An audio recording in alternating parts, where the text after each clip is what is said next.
Приветствую вас, друзья! С вами канал Конфорка. Сегодня готовим жареные пельмени на пару. Вы уж, пожалуйста, не подумайте, что я какой-то пельменный извращенец. Просто я знаю несколько способов приготовления пельменей.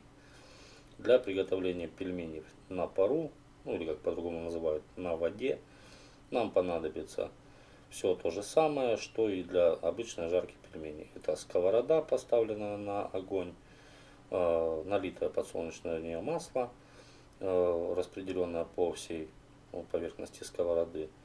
Выкладываем туда пельмени. Пельмени выкладываются из морозилки абсолютно замороженные, не надо их размораживать. Особое внимание хочу обратить на то, что нам для приготовления этого блюда понадобится примерно стакан-полтора кипятка. Ну, то есть, чтобы у вас под рукой где-то стоял уже чайник с кипятком, чтобы в нужный момент добавить кипятка. Перемешиваем пельмени таким образом, чтобы каждый пельмень был в подсолнечном масле. Это делается для того, чтобы не пригорали, не прилипали они. Лопаткой аккуратно разравниваем пельмени и накрываем крышкой на 4 минуты. Хочу обратить внимание на огонь. Огонь должен быть изначально чуть-чуть выше среднего. Если для жарки пельменей мы использовали огонь ниже среднего, то здесь выше среднего. Вот через 4 минуты мы смотрим, что у нас одна сторона пельменей уже начала хорошо поджариваться. Теперь, друзья мои, нам нужно перемешать пельмени таким образом, чтобы поджаренная сторона всех пельменей смотрела вверх.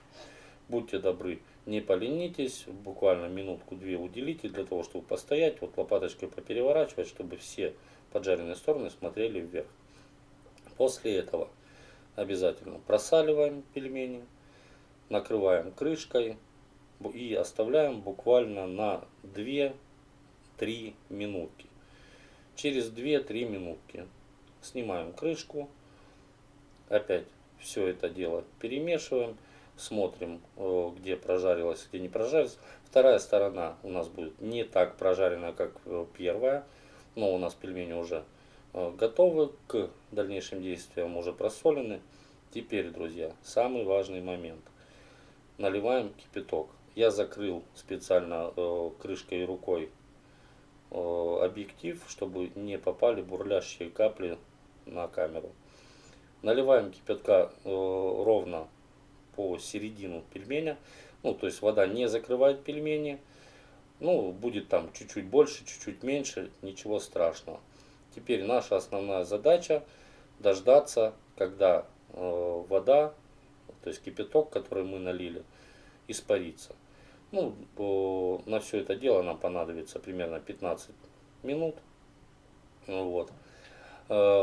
Постоянно перемешиваем, ну, не так активно, как при жарке. Слипаться они уже не будут слипаться. Вот, друзья, мы видим, что у нас водички практически не осталось.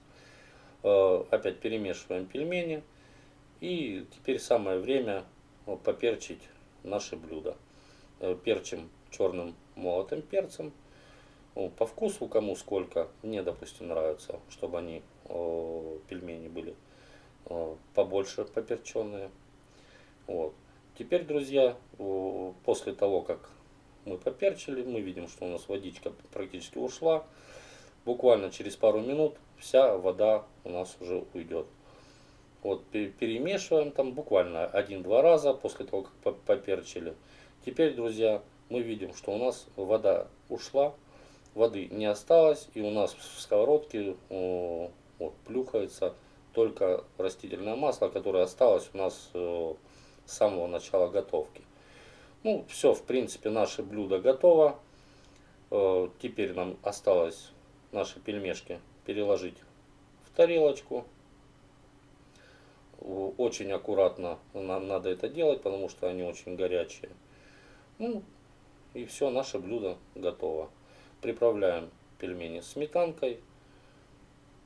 И все, друзья. Приятного аппетита. До новых встреч. Пока.